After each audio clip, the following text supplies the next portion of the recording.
Hey everyone, it's Carissa Wiley here for Pinkfresh Studio. Thanks for joining me today.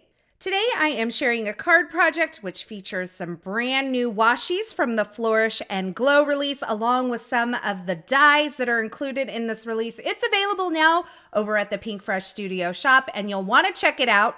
Today's card features the new Cozy Blooms washi tape. And I am busting into this roll of washi for the first time. You can see there's a little bit extra between the kind of full panels of the design. So I just trimmed that off and I'll set it to the side and I can die cut that single piece in just a bit.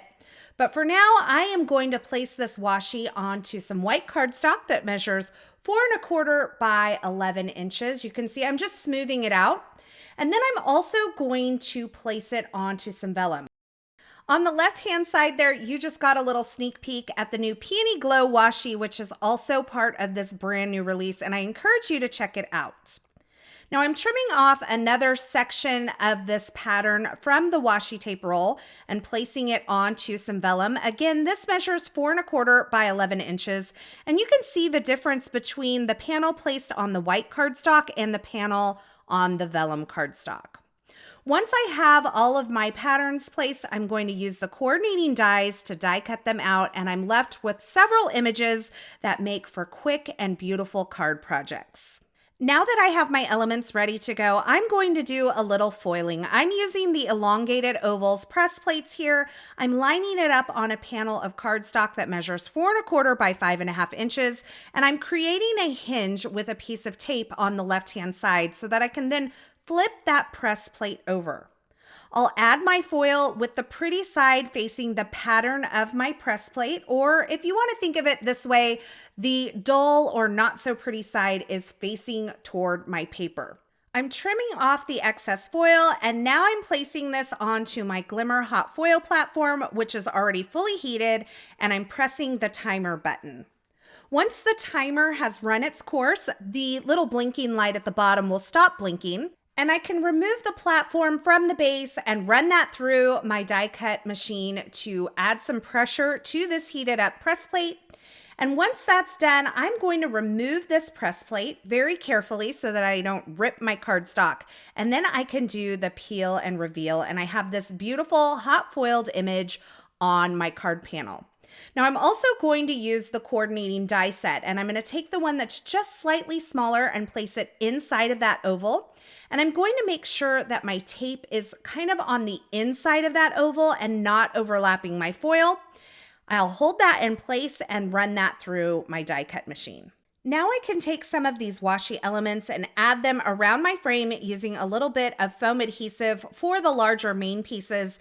And on the smaller pieces, I'm going to add some liquid glue kind of just towards the base.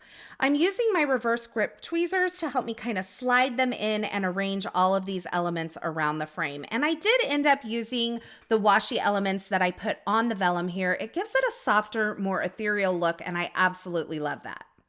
Now I should have totally trimmed down this panel before I added all of my elements, but I didn't. So now I'm just trimming 1/4 inch off of each of the sides of this panel. Now I've grabbed the Floral Lattice Coverplate die, and I'm going to show you how to make an impression with this die using the Anna Griffin Empress machine. You can see I have the cardstock kind of nestled behind that coverplate die. And for the Empress machine, I am going to replace the magnetic shim with the silicone mat. I'm using an A clear plate, then the silicone mat with my paper and the die. You'll want to make sure that the die blades are facing towards that silicone mat. Finish it off with another A plate and then run that through your die cut machine. Now you can see rather than cutting this cardstock, I've made an impression with this die. Now I also wanted to show you how to make an impression with a cover plate using a Spellbinders Platinum 6 machine. So I'm starting out with the A platform and then the platform top, which is the B shim here. I'm going to have my cardstock and this new diamond lattice cover plate die. Again, I am going to lay this where the blades are going to face into the silicone mat. So I'm placing those this time with the blade side up and the cardstock. Then I have the silicone mat that's included with the machine, and finally the D adapter plate. I'm just following the recipe that's on the platform base here to show me how to make an impression with a die. I've run that through my die cut machine, and you can see I have made an impression with this cover plate. It is such a fun and cool texture. Eventually, one of these will go behind this window that I've created, and I decided to use the first impression that I made. I thought it would be really cool to have my sentiment kind of floating above this textured background that I created with that impression. So I'm trimming down a piece of the heat-resistant acetate from Pinkfresh Studio. You can see I have both of the protective films on this acetate as I'm working with it. I'm going to adhere it temporarily to another piece of cardstock that's cut to the same size as my card front. This is just helping me position the stamp onto this acetate. So I've just got a little bit of tape runner there. Again, both of the films are still on at this point. But now that I'm ready to stamp, I'm going to go ahead and remove the upper film. I'll place this into the corner of my MISTI stamping tool and position my card front on top of it so that I can position my stamp exactly where I want it. Once I have the stamp where I want it, I'm going to close the lid of my MISTI to pick up that stamp.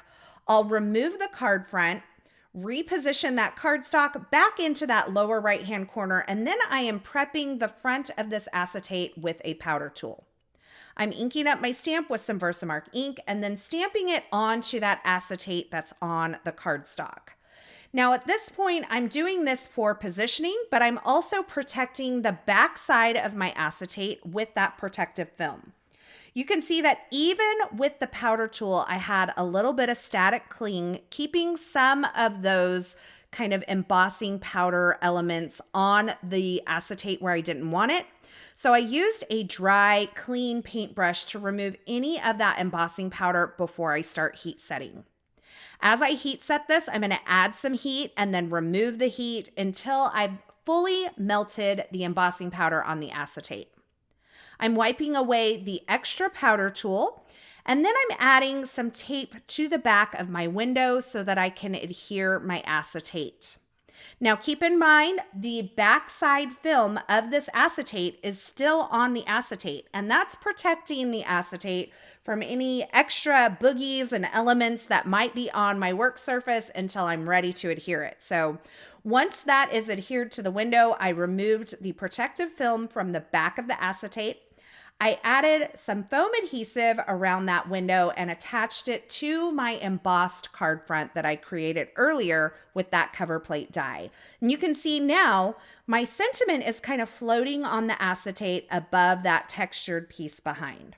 I'm adding a few of the gold metallic pearls to the front of this with my dual-tipped embellishment tool and some Pinkfresh Studio liquid glue.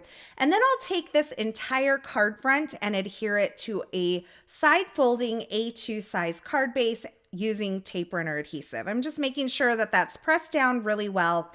And that finishes off my card today. So many techniques on this card, but I absolutely love the way that it turned out. I love that floating sentiment over the textured background.